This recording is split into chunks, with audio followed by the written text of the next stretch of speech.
நான் வரேன் உங்க விஜய்னு சொன்னார். மகளிர் உரிமை தொகை 1000 ரூபாய் வாங்கிக்கின்னு இருந்தவங்களுக்கு 5000 ரூபாய் கிடைக்குது.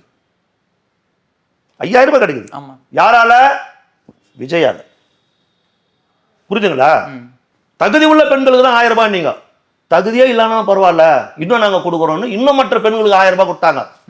விஜயை பார்த்து பயந்து. சரிங்களா? பொங்கலுக்கு போன பொங்கலுக்கு 100 ரூபாய் கூட கொடுக்கல. இந்த பொங்கலுக்கு 3000 ரூபாய் தராங்க. யார் மேல இருக்கிற பயம்? விஜய்க்கு இருக்கிற மக்கள் செல்வாக்க பார்த்து பயம்.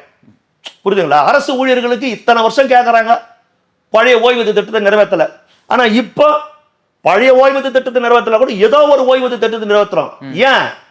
விஜய் மேல பயம், விஜய பார்த்து பயம். சரியா? ஒன்னுத்துக்கும் ஆளே இல்லாத கட்சி காங்கிரஸ். அந்த காங்கிரஸுக்கு 28 சீட்டு கொடுக்குறாங்க, 3 சீட்டு எக்ஸ்ட்ரா. இல்லைன்னா நாங்க போயிடுவோம், பயம் கட்டி வாங்கிட்டாங்க. 28 சீட்டு வாங்கணும், 3 சீட்டு எக்ஸ்ட்ரா. ஒரு மேல் சபை எம்பி போனஸ். யாரை பார்த்து பயம்? விஜய பார்த்து பயம். ஆளே இல்லாத கட்சி, இன்னைக்கு ஒண்ணுமே கிடையாது, ஓட்டு பர்சன்டே கிடையாது தேமுதிக. அந்த கட்சிக்கு ஒரு மேல் சபை எம்பி, அதையும் மாறி கொடுக்குறாங்க. எடப்பாடியும் டிடிவி தினகரனும் எளியும் பூனை மாதிரி பேச்சுன்னு இருந்தாங்க. 2 பேரும் இன்னைக்கு கட்டி பிடிச்சி நட்பு பாராட்டுறாங்க. யாரால? விஜயால. அதிமுக இனி பிஜேபியோடு ஒட்டும் கிடையாது, உறவும் கிடையாது. சட்டமன்ற தேர்தல் அல்ல, வருகிற உள்ளாட்சி தேர்தல் கூட கூட்டணி இல்லைன்னு எடப்பாடி முழங்கினார்.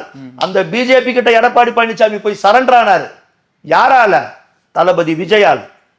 புரியுதுங்களா? தமிழ்நாட்டு அரசியலே தலைக்கீழ புரட்டி போட்டு வச்சிருக்கிறாரு விஜய்.